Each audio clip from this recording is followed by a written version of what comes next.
Sports சேனலை subscribe பண்ணிடுங்க, video like பண்ணிடுங்க. முன்னாடியே சொன்ன மாதிரி பவன் ஷராவத் தமிழ் தலைவாஸ்லேருந்து வெளியேற போகிறாருன்ற தகவல் வந்துருந்துச்சு. அதை கன்ஃபார்ம் பண்ணிட்டாங்க. இப்போ தான் ஜஸ்ட் கன்ஃபார்ம் பண்ணியிருக்காங்க தமிழ் தலைவாஸ்.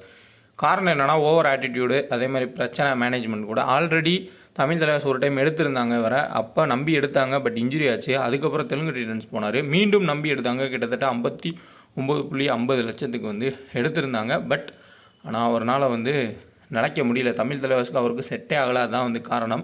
பவன் ஷராவத் மிஸ்ஸிங் இந்த மாதிரி 2-3 நாட்களாக வந்துகிட்டே இருந்திருக்கும், பார்த்துருப்பீங்க. இப்போ அஃபிஷியல் ஸ்டேட்மெண்ட்டே நீங்கள் படித்து பார்த்தீங்கன்னா உங்களுக்கு தெரியும். ரிலீஸ் பண்ணுறாங்க ஸ்குவாடில் இருந்து.